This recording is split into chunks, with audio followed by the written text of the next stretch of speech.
la sérénité qui se dégage des champs, champs de blé, champs de fleurs ou champs de riz, fait oublier combien la terre, de mère paisible et généreuse, peut soudain se transformer en marâtre terrifiante.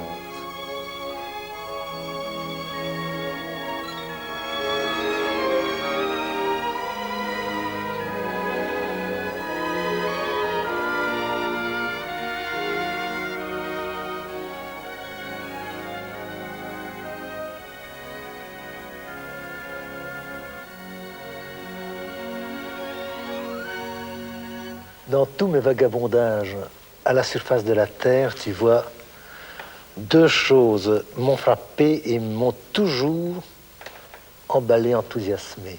D'une part, l'aspect paisible et serein, extraordinaire qu'elle nous donne en tant d'occasions diverses, que ce soit la nature sauvage ou la nature domestiquée par l'homme, qui peut être somptueusement belle, et d'autre part, les colères de la Terre. Parce qu'elles se mettent en colère de temps à autre, et c'est fabuleux aussi, c'est extraordinaire à voir, et plus extraordinaire encore à être pris dedans et avoir même peur de cette... Mais ça te donne des sensations de lutte et de bataille absolument incroyables.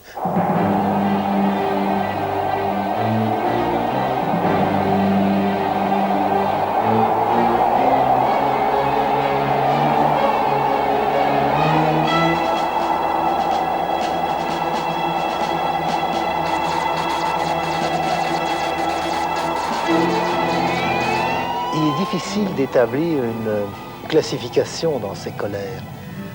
Quand on est pris dedans, c'est toujours la plus forte de toutes, ça c'est sûr. Mais je pense que celle qui est la plus terrifiante, fondamentalement, qui prend quelque chose de plus dans toi que la simple peur physique pour ta vie. C'est plus fondamental, ça va plus loin dans le subconscient. C'est ce qui se produit lors d'un gros tremblement de terre.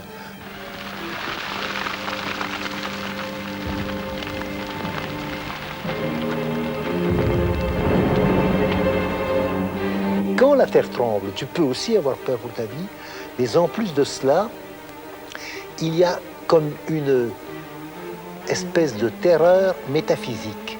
Et j'ai essayé de l'analyser, c'est difficile à analyser, ça passe tellement vite. C'est l'impression que tout à coup, la seule chose réellement stable sur laquelle on peut compter, on pouvait compter jusque-là, qui est le roc dur, le sol ferme sous tes pieds, il fiche le camp, c'est fini, il n'y a plus rien. Quand tu es pris dans un fluide en fureur, la mer, l'eau, la neige, le vent, l'atmosphère, bon, c'est normal, un fluide, c'est instable, c'est toujours instable. Il n'est pire que l'eau qui dort, et tout le monde le sait. Le temps calme précède la tempête, tout le monde le sait.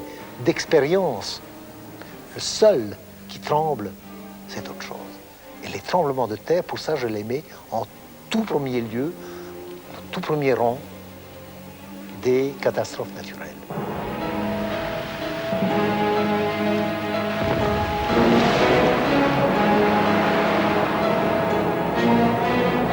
Ces mouvements du magma qui étirent la coquille qui est au-dessus jusqu'à la casser et laisser passer le magma pour faire du volcanisme dans les zones de rift, compriment la même coquille terrestre dans les zones de subduction, où l'une passe sous l'autre. Mais ce passage ne se fait pas tout seul, hein. Ce n'est pas huilé, il n'y a pas de roulement à billes. Ce sont au contraire des roches extrêmement hérissées, des roches qui s'opposent à tout glissement. Donc le glissement ne se fait pas.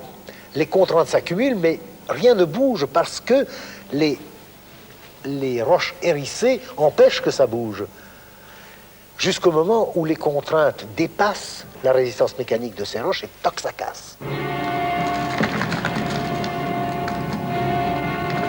Au moment où les roches cassent, qui empêchaient le mouvement, il y a un déplacement, et plus le déplacement est grand, plus la surface de déplacement est importante, plus le séisme est important lui-même. C'est ça la cause essentielle des séismes. Alors ça peut se faire par subduction comme ceci, ça peut se faire comme le long de la côte ouest des États-Unis et du Canada, par le mouvement coulissant de deux plaques tectoniques, celle de l'Amérique et du Pacifique, que sépare la trop célèbre faille de San Andreas. Si cette faille s'inscrit de façon aussi exceptionnellement claire dans le paysage, c'est parce qu'elle joue très souvent, trop souvent. Malgré cela, impavide, l'homme y demeure, sur la lèvre même, sur cette falaise qui est une falaise de faille et non pas une falaise d'érosion.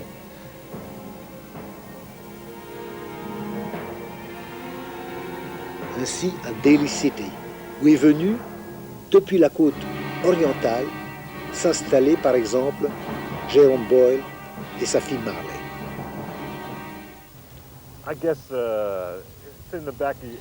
Dans notre subconscient, nous aimons vivre sur l'océan.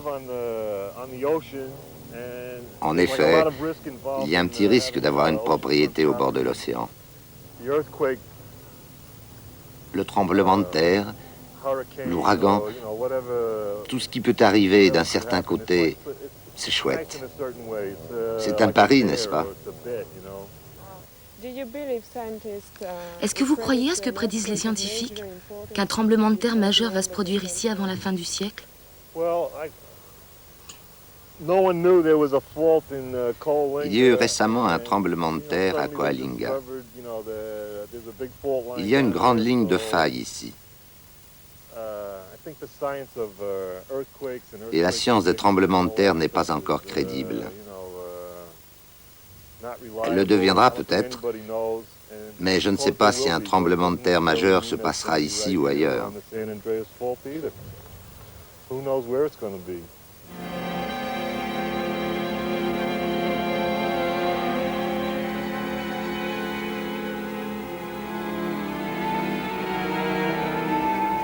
À partir de quelle intensité, à partir de quelle magnitude, un séisme a-t-il des effets destructeurs? La magnitude ne détermine pas en réalité l'effet destructeur. Imagine un tremblement de terre colossal, 8,5, 8,6, mais qui se fait à très grande profondeur, disons à 400, 500 km de profondeur, ce qui dans les zones d'affrontement et de subduction est tout à fait possible et se produit. Eh bien, ces effets seront relativement modérés parce qu'il y a cette épaisseur de 500 km de roche qui va absorber une bonne partie de l'énergie des ondes sismiques. Ce qui compte, évidemment, du moment qu'il est de magnitude supérieure à 7, il fera toujours des dégâts.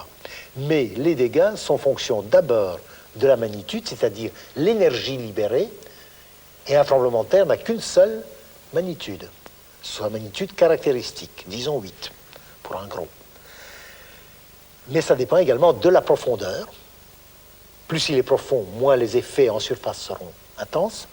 Et ça dépend de la distance en surface entre l'épicentre. L'épicentre, c'est le point de la surface juste à l'aplomb du foyer qui est en profondeur. La distance entre l'épicentre et le point considéré. Si tu es à 3 km de l'épicentre, tu es dans la zone durement secouée. À 30 km, tu l'es déjà un peu moins. À 300 km, tu l'es moins. À 3000, tu n'y es plus du tout. Donc tu vois, voilà 3 facteurs qui jouent. Et alors là, ce qui compte donc, les effets du tremblement de terre, c'est ce qu'on appelle l'intensité du tremblement de terre. Et les intensités sont sur une autre échelle que celle de Richter. C'est l'échelle qu'on appelle aujourd'hui MSK, qu'on appelait jadis Mercalli, mais qui a été un peu modifiée. L'échelle MSK est celle des intensités, celle des effets sur les gens et sur les bâtiments. Et alors là, à partir de 8, ça devient redoutable.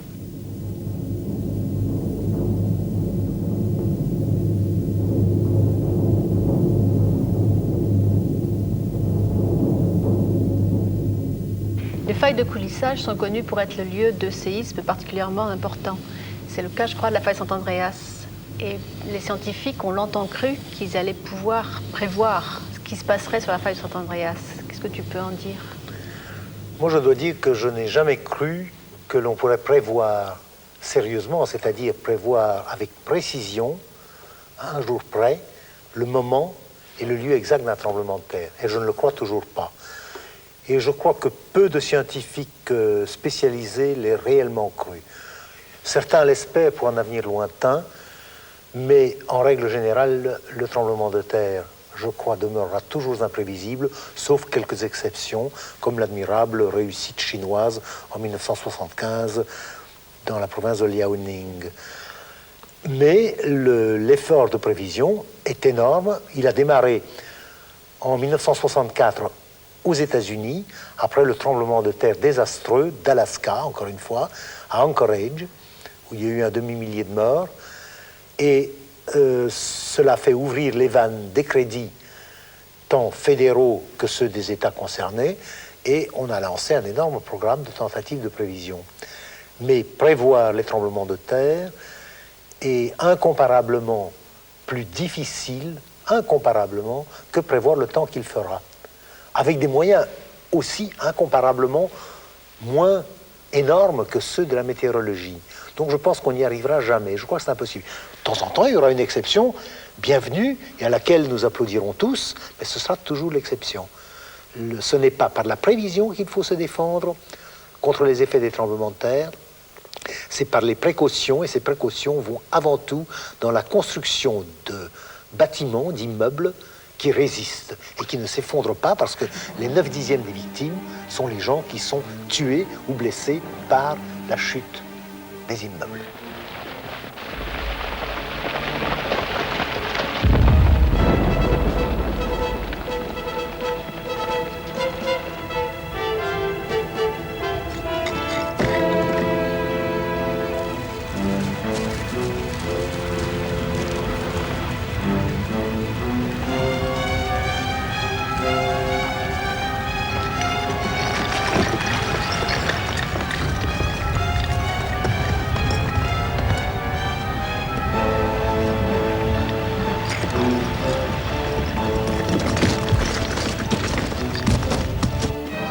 Première éruption volcanique qui a laissé des traces sur le plan des destructions? Eh bien, la première, historiquement, la plus ancienne, c'est celle du Santorin, qui s'appelait à l'époque Terra, ou du moins que les Grecs appelaient Terra, qui est donc un volcan de la mer Égée, au sud de la Grèce, entre la Grèce et la Crète, qui est aujourd'hui un anneau insulaire, avec un volcan de très basse altitude au milieu de cet anneau d'eau, de cette eau entourée par un anneau volcanique, mais qui, avant cette éruption colossale, était un grand cône qui devait probablement atteindre les 3000 mètres d'altitude, avec une quinzaine de kilomètres de diamètre, donc un cône puissant. Et tout cela a disparu dans la colossale éruption qui a détruit la totalité de l'île, sauf cet anneau encore émergé qui subsiste et qui s'appelle désormais Santorin. Ça se passait en 1370 à peu près avant Jésus-Christ. Là, on est à peu près certain que c'est cette éruption qui a donc non seulement détruit la civilisation minoenne dans l'île de Crète, mais cela a donné naissance au grand mythe, à la grande légende de l'Atlantide. L'Atlantide, en réalité, c'est ça. Il n'y a jamais eu un continent atlantique qui est disparu. Les continents ne disparaissent pas. Ils ne peuvent pas. Ils sont trop légers. Les continents sont en roche sédimentaire et granitique. Et ils flottent. Ils sont de densité de 7 et le magma en dessous est de densité de 3. Ils ne peuvent pas. Il n'y a que les îles volcaniques qui peuvent disparaître, pas les continents. Ainsi, le Krakatau, dans le détroit de la Sonde, qui fut fracassé et englouti en 1883. Un demi-siècle de repos succéda à la catastrophe, après quoi l'activité reprit et un nouveau volcan apparut à la surface, Anak Krakatau, l'enfant de Krakatau. En 1883, quand la montagne fut détruite donc par cette éruption colossale, une vague tout aussi colossale, un tsunami comme on dit, avait suivi l'effondrement de la montagne. Et ce tsunami a tué 36 000 personnes jusqu'à 100 km de distance.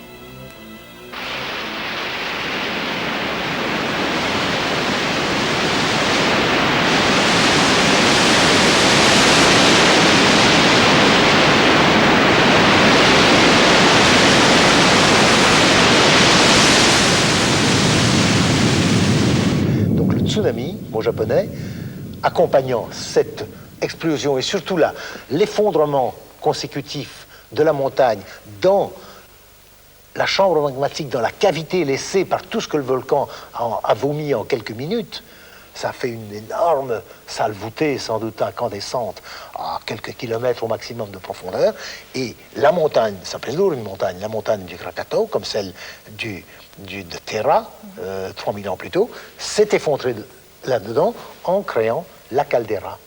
Et cet effondrement a provoqué évidemment une onde à la surface de la mer, une onde destructrice, ce qu'on appelle un tsunami, qui a tué 36 000 personnes, et qui a traversé l'océan Pacifique, est allé, pas tuer des gens, mais secouer les navires en rade du port de Valparaiso au Chili.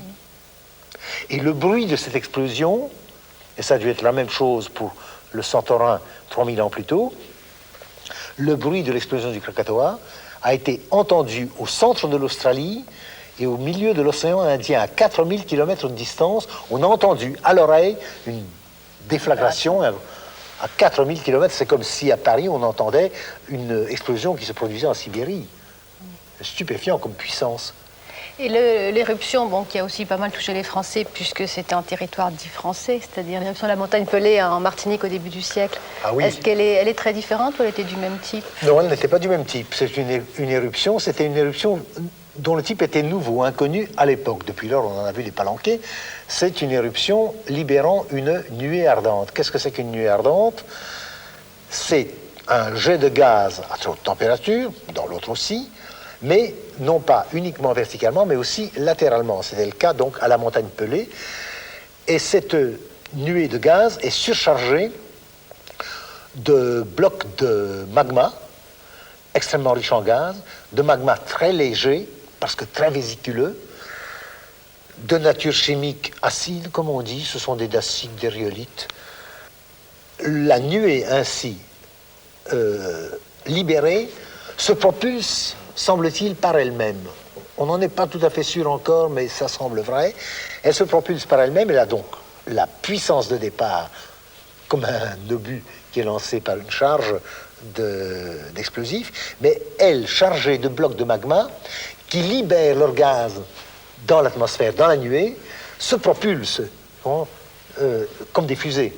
Et ça donne à la nuée ardente une vitesse de propagation que l'on a estimé pouvoir atteindre 500-600 km à l'heure. Plus de 80 ans après cette catastrophe, il ne reste à la Martinique que peu de contemporains, dont le docteur Domergue, qui était à Fort-de-France au moment de la destruction de Saint-Pierre. Les premiers signes ont eu lieu le 24 avril 1902. Et l'éruption qui a détruit Saint-Pierre a eu lieu le 8 mai. Par conséquent, 14 jours exactement, jour pour jour. Le 24 avril était un jeudi, la destruction de Saint-Pierre, c'est le 8 mai, c'est un jeudi également, 15 jours. Auparavant, il y avait eu l'engloutissement de l'usine Guérin par un amas de boue qui dévalait des flancs de la montagne, vers le 6 mai, me semble. Enfin, le 8 mai, c'est la destruction de Saint-Pierre par une nuée ardente. Le professeur Lacroix explique ce phénomène comme un nuage chargé de gaz et d'électricité et qui s'avance à une vitesse fulgurante. Vous savez que le 5 mai, il y a eu le barrage de l'étang sec. L'étang sec, c'était l'ancien cratère. Et il s'était rempli d'eau par suite de cette montée de la lave qui faisait monter également la nappe phréatique. L'étang sec était plein d'eau et c'était une cavité considérable. Elle avait 800 mètres de long sur 400 mètres de large. Et sur peut-être une cinquantaine de mètres de profondeur. Ça, c'est un réservoir d'eau colossal. Et le 5 mai, il y a eu une brèche de l'étang sec qui a ouvert cette avalanche d'eau sur Saint-Pierre. Et c'est une vague qui avait, paraît-il, 40 mètres de hauteur. C'était quelque chose de considérable. Oh, nous avons perdu toute la famille, monsieur. Il n'est resté que ma mère, avec 4 filles, dont je suis l'aînée, et la dernière avait 6 mois. On a perdu corps et biens. On n'avait pas un centime. Ce sont les souvenirs de Madame Doris, les souvenirs du docteur Domergue, les souvenirs des rares survivants qui ont permis d'illustrer la catastrophe qui devait anéantir Saint-Pierre de la Martinique. C'est par de petits tremblements de terre que les signes avant-coureurs à la catastrophe ont commencé réellement. En avril 1902. Le 2 avril, on avait aperçu des fumerolles sur la montagne Pelée, accompagnées de pluies de cendres et de secousses qui brisèrent la vaisselle sur les étagères.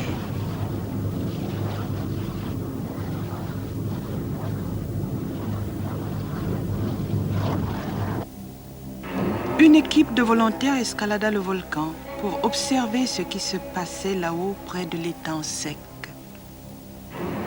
À leur grande surprise, l'étang sec, longtemps resté sans eau, contenait désormais un lac d'eau fumante. Les derniers jours d'avril furent marqués par des grondements, des émissions de cendres et de vapeurs nauséabondes. Le 2 mai, la couche de cendres avait déjà plusieurs centimètres d'épaisseur. Les arbres cédaient sous le poids des cendres accumulées et les oiseaux mouraient. Ce soir-là, avant minuit, il y eut une éruption accompagnée de violentes détonations.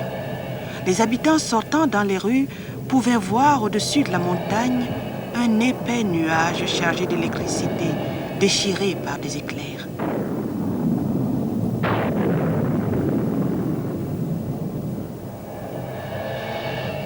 Le lendemain, alors que le volcan grondait encore, une forte pluie provoqua la crue des rivières qui charrièrent des arbres déracinés et des débris jusqu'à la mer. Le 5 mai, Saint-Pierre fut envahi par des serpents. Plus de 50 personnes succombèrent à leurs morsures. Quelques heures plus tard, le barrage naturel de l'étang sec céda, libérant une masse d'eau chargée de boue fumante de 30 mètres de hauteur. Elle dévasta la sucrerie Guérin. Tous les ouvriers périrent. Cette masse de boue était si épaisse que seule la cheminée de l'usine émergeait. Le lendemain, il sembla que l'éruption redoublait de violence. Le bruit des détonations était perceptible jusqu'en Guadeloupe. Une épaisse couche de boue avait recouvert toute la région. Dans la nuit du 6 mai, vers 4 heures du matin, un formidable grondement réveilla Saint-Pierre. Au sommet de la montagne, 2 cratères flamboyaient. Plus bas, une nuée était sillonnée d'éclairs. Le matin du 7 mai, la mer était recouverte de pierres ponces et les bateaux en mouillage dans la rade semblaient échouer. Dans le journal du 7 mai, il était question de l'éruption de Saint-Vincent et des élections prochaines. Sur les événements de Saint-Pierre, cette phrase « Il n'y a rien dans l'activité de la montagne Pelée qui justifie une évacuation de Saint-Pierre ». Les propos rassurants des autorités devaient avoir pour effet de fixer la population jusqu'aux élections. Le 8 mai 1902 au matin, 7h50.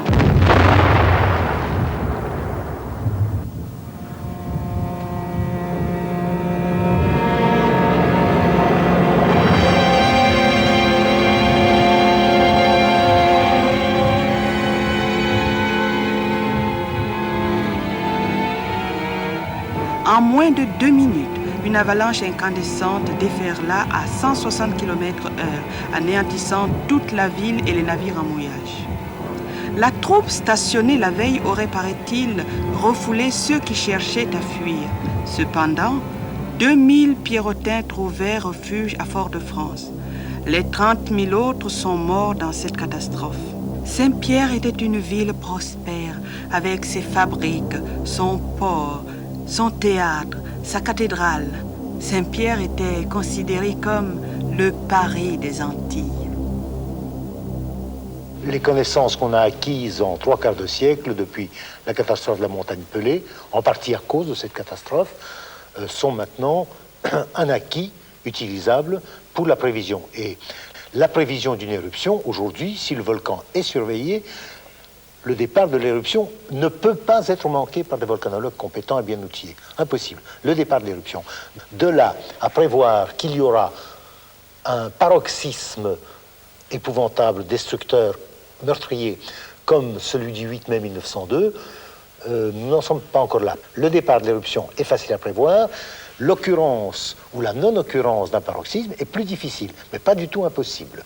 Et ce que l'on a appris depuis 1902, jusque l'éruption du Saint-Helens de 81 à 84, qui se poursuit toujours et qui est très très bien étudiée par des volcanologues de grande qualité, a apporté énormément de savoir. Et ce que l'éruption de la soufrière de la Guadeloupe en 1976-17 nous a apporté en connaissance est également très très valable. Quand l'éruption a eu lieu en 1976, est-ce que tu considères que la Soufrière était un volcan surveillé? Était surveillé de façon pas trop mauvaise. Pas trop mauvaise. Et on prévoyait que quelque chose se passerait, on ne savait pas quoi, parce qu'il y avait, depuis tantôt 1 an déjà, une crise sismique tout à fait anormale, qui ne faisait que croître. Donc, il y avait plusieurs scientifiques qui s'en occupaient. Et quand l'éruption a éclaté, au début de juillet 1976, c'était une éruption phréatique, c'est de la vapeur d'eau souterraine portée à haute température et qui a fait exploser le toit de roche qui la surmontait. Cette éruption de vapeur d'eau, très spectaculaire, a terrorisé les gens. Ce jour-là, il y avait un soleil magnifique qui éclairait notre ville de Saint-Claude. Et puis brusquement, il y a eu des cris et des bruits de voitures qui dévalaient la côte. Et enseignement pris, on a dit que la Soufrière allait éclater. Immédiatement, il y a eu un nuage de cendres volcaniques si épais que tout a été obscurci. On se croirait en pleine nuit alors qu'il était à peine 10 heures du matin. Alors ça a été la grande panique. Les gens se sont engouffrés dans les véhicules disponibles et tout le monde a filé en direction de Basse-Terre. Certaines personnes sans même se rendre compte de ce qui se passait à ce moment-là. Il a fait noir, mais très noir. On ne voyait plus rien, on ne voyait plus Basse-Terre. L'odeur était encore plus suffocante. Je lui ai dit, mais tu sais, on va crever. Et il me dit, mais non. Je lui ai dit, mais oui, parce qu'on est tous les deux handicapés, on ne peut pas courir. Et j'entendais tout le monde à l'intérieur en train de partir. On voyait les malades passer avec leur sérum dans une main et puis ils s'en allaient, les gens en chemise de nuit qui partaient. Alors, on a dit, bon, on va s'asseoir là, on va attendre qu'on meure.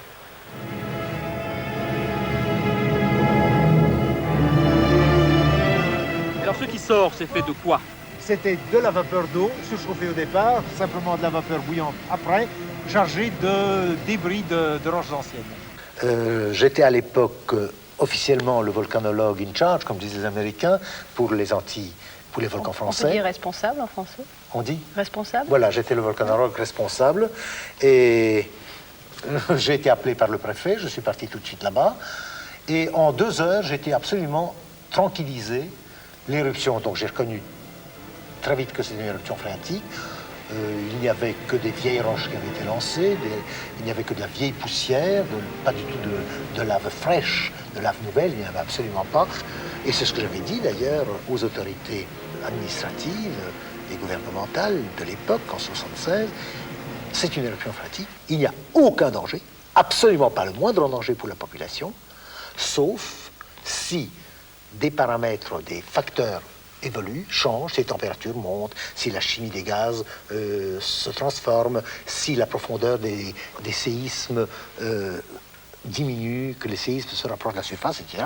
À ce moment-là, il faudra reconsidérer la question. Le diagnostic que je fais maintenant, c'est sur les caractéristiques que nous avons actuellement. Il n'y a aucun danger. Si une des caractéristiques change, il faut rediscuter de la chose. Mais à ce moment-là, quand les caractéristiques vont changer, nous aurons encore devant nous probablement des semaines sans risque, en tout cas, à coup sûr, des journées entières. Tout ce qu'il faut pour prendre des décisions. Tout le monde se rappelait, se souvenait de ce qui s'était passé en Martinique et on s'est arrangé. On prenait des dispositions pour que pareille chose ne se produise pas en Guadeloupe. On avait ordre de ordre préfectoral d'évacuer complètement ceux qui étaient sur leur propre responsabilité.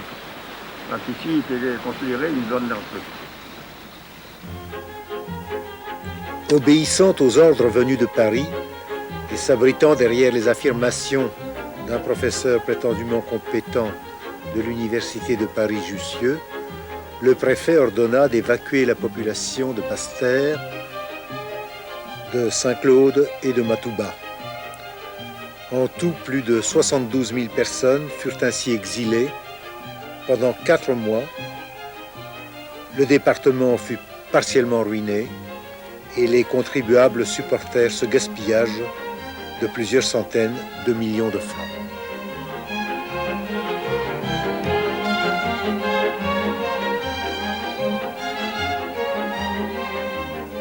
Excusez-moi, la plupart des éruptions, je crois toutes les éruptions volcaniques qui ont eu lieu, ont eu des phénomènes qu'on ne maîtrisait pas du tout. C'est-à-dire où il y avait des laves, où il y avait des vapeurs, mais on ne pouvait rien faire, on ne pouvait que constater.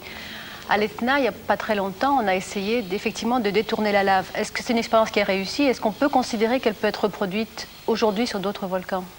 C'est une expérience qui a, la chance aidant, réussi à 100%. J'étais conseiller de l'équipe qui a imaginé la chose et qui l'a conduite à bien.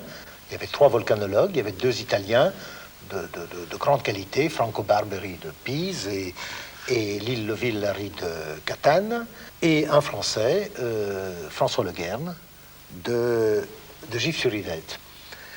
Ça, c'était les 3 volcanologues qui conseillaient le ministre qui prenait les décisions, le ministre Loris Fortuna, qui était le ministre de la protection civile, des catastrophes naturelles, si l'on veut, en Italie. Et il y avait une équipe d'ingénieurs pour mener le projet à bien. Ce projet était de détourner à son origine, près de son origine, la coulée de lave qui, en 6 semaines à peu près, était descendue d'une altitude d'environ 2300 mètres jusqu'aux environs de 1100 mètres, avec 1200 mètres de dénivellation, une dizaine de kilomètres de distance, détruisant tout sur son passage.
La configuration des choses, vu la nature de l'éruption, vu le type de coulée, etc., nous pouvons tenter de détourner la tête, l'origine de la coulée, pour priver les fonds qui avancent lentement, mais inexorablement vers ces bourgades, de leur alimentation. Donc ils vont s'arrêter.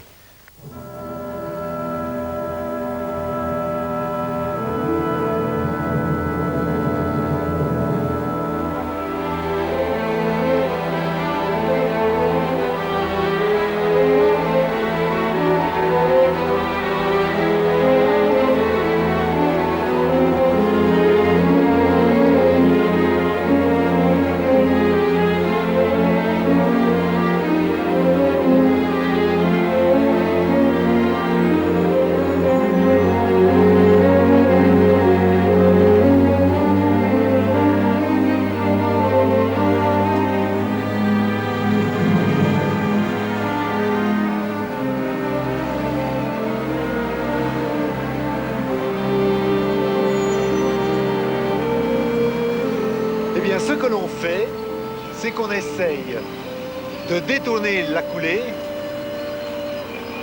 À quoi nous sommes ici à 100 mètres, 150 mètres en dénivellation sous la source. L'endroit a été choisi par Franco Barberi pour des tas de raisons, je ne vais pas entrer dans le détail. Vous voyez les pelles mécaniques, les bulles creusées, un chenal dans lequel on va expédier la lave lorsque l'on aura fait sauter la paroi qui la limite sur sa rive droite et que l'on est en train depuis 8 jours de forer, de miner, et dès que ce sera terminé, on la fera sauter et on espère que la lave va s'engouffrer dans cette brèche et prendre le chenal qu'on lui a indiqué.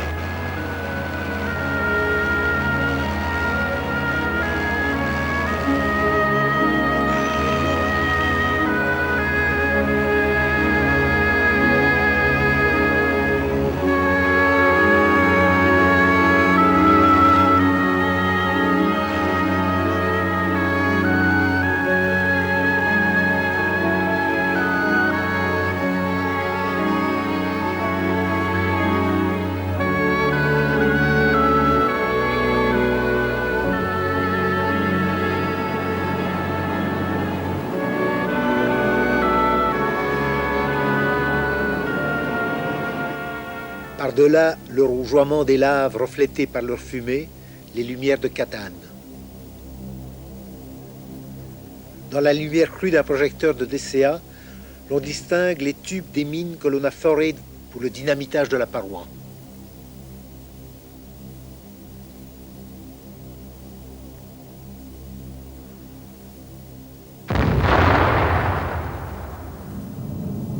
À 4 heures du matin, le 14 mai 1983, la paroi saute. Et la coulée, comme à regret, bascule dans le chenal que les bulldozers lui avaient ménagé.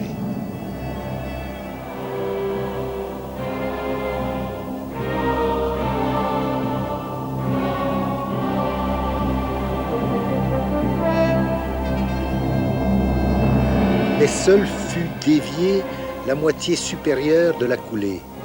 La moitié inférieure avait continué tout droit, mais elle se trouva arrêtée dans un tunnel, comme il y en a toujours sur ce genre de coulée de lave, à quelques centaines de mètres en aval.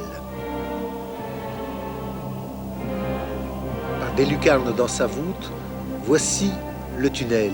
La lave y coule encore, et cela ne durera pas, car les blocs lancés en l'air par l'explosion, retombés et emballés dans la lave, sont allés s'immobiliser dans ce tunnel et l'obstruer de façon définitive.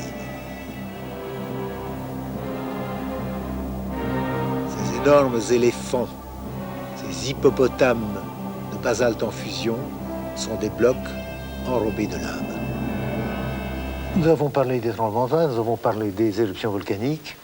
Il y a un autre type de catastrophe, souvent plus colossal encore, qui sont liées à l'atmosphère et à la mer. Et l'atmosphère est d'ailleurs intimement liée à la mer. Ce sont les deux grands fluides qui régissent toute notre existence et l'existence de la Terre elle-même, de la face de la Terre. C'est l'eau océanique et c'est l'atmosphère qui l'entoure. Et l'interaction des deux avec l'action du soleil donnant l'énergie, sans parler de la pesanteur qui donne aussi ses effets, cela crée parfois des situations épouvantables. D'abord, ça engendre les vents engendrent les courants, les dépressions cycloniques, les cyclones tropicaux, les ouragans, les tornades. Tout cela est lié et on passe de l'un à l'autre en réalité de façon, je dirais, progressive. C'est très passionnant, c'est très complexe, c'est difficile à prévoir. Et ce n'est pas facile, il n'est pas facile de s'en protéger.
Il faut que l'eau de mer soit à plus de 27 degrés pour qu'un cyclone s'engendre.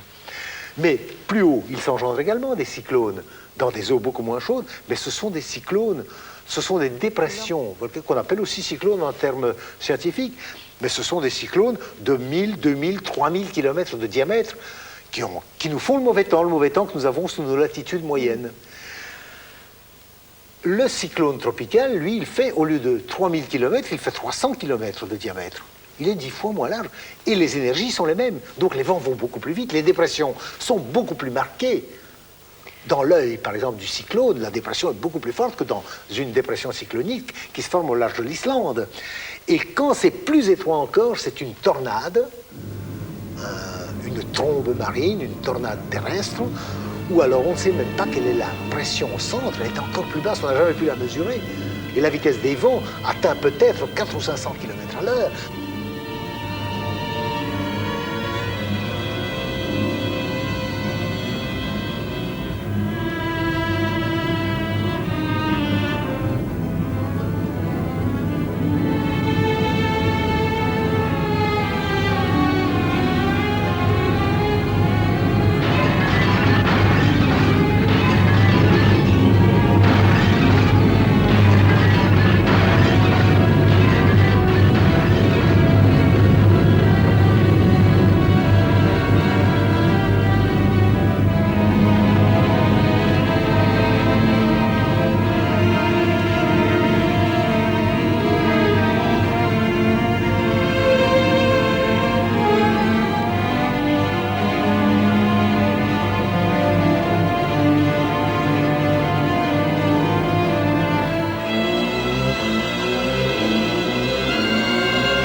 Les forces naturelles mises en jeu par les grandes causes de cataclysme, le tremblement de terre, l'éruption volcanique, le cyclone, l'orage, la tornade, peu importe, sont des millions de fois supérieures à la puissance que l'homme peut lui-même mettre en jeu pour s'y opposer. Une bombe thermonucléaire, la bombe H, c'est rien, c'est une chiquenaude à côté d'un tremblement de terre, d'une éruption violente, ou d'un cyclone, ce n'est rien.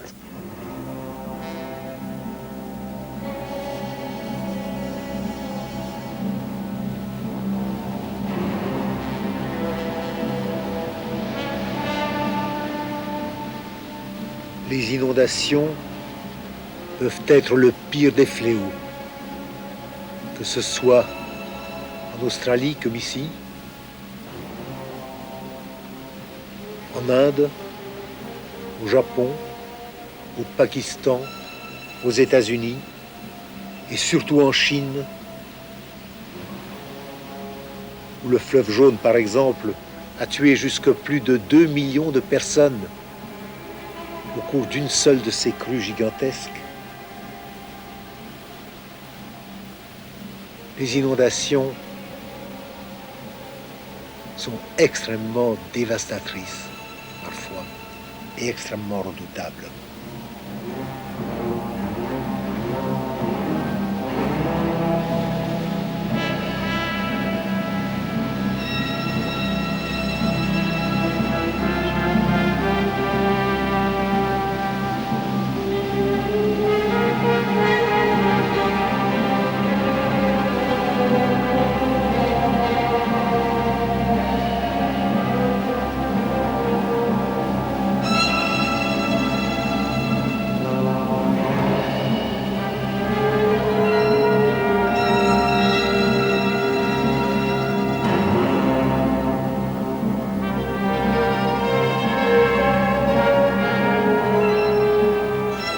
Le deuxième type d'inondation, je ne parle que d'inondation naturelle, hein, je ne parle pas d'une rupture de barrage, d'un accident pareil.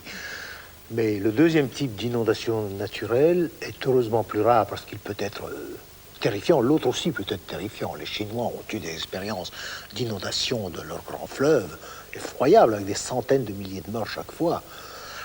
Mais l'autre est peut-être plus terrible en moyenne, c'est celui des inondations en bord de mer dans les pays très plats, comme le Bengale par exemple, ou le Pakistan, les Philippines à certains endroits, où survient la conjonction d'une haute marée, le phénomène de la marée, et en même temps d'une très basse pression, notamment une dépression de cyclone tropical.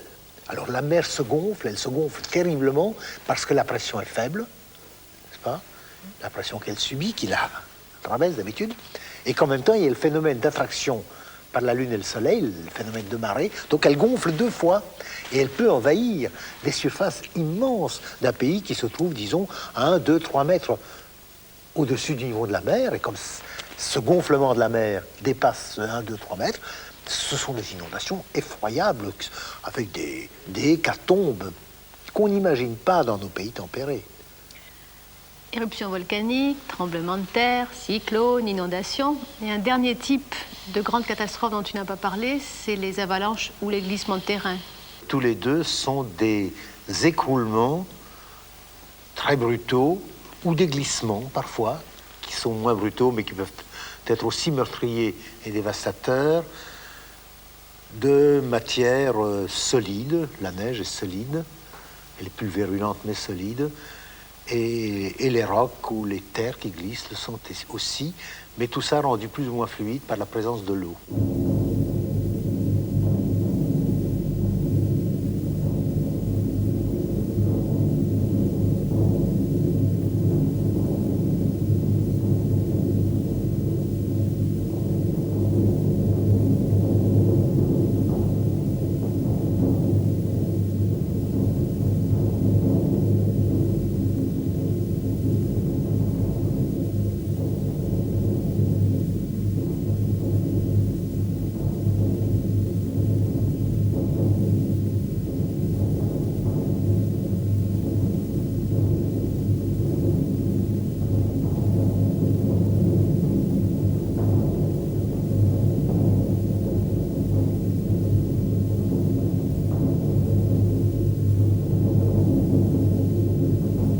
Les avalanches, bon, il y a chaque année des quantités d'avalanches dans nos Alpes et dans toutes les montagnes, et plus les montagnes sont élevées,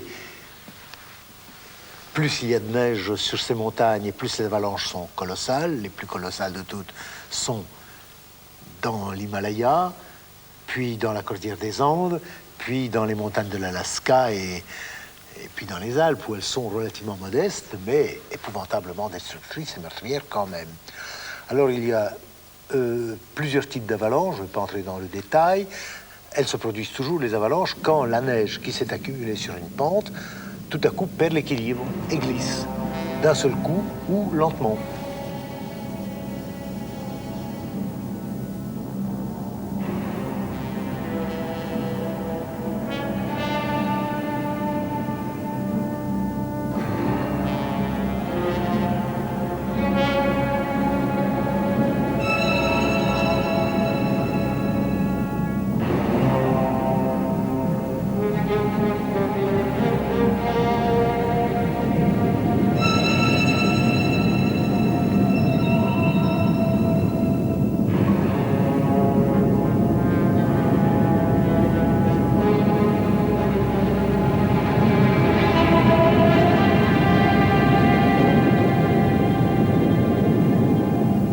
Il y avait, jusqu'à la dernière guerre, la tradition de bouche à oreille de toutes les populations montagnardes de chez nous savaient parfaitement quels étaient les couloirs d'avalanches exceptionnelles.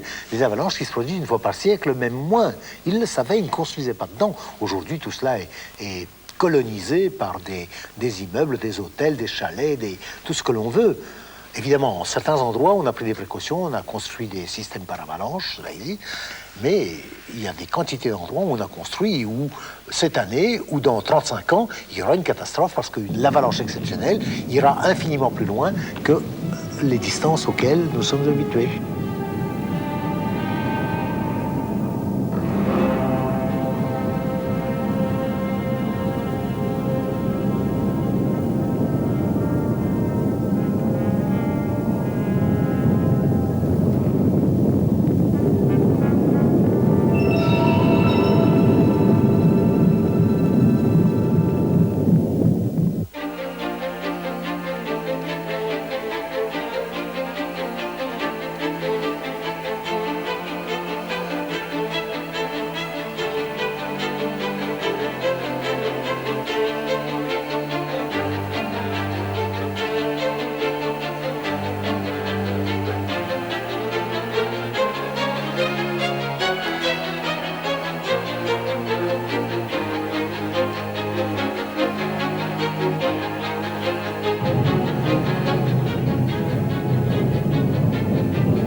nous vous convions, lors de la prochaine émission, à nous accompagner dans deux univers à la fois semblables et opposés.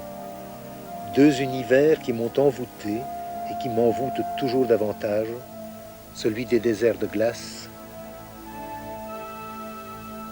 et celui des déserts torrides.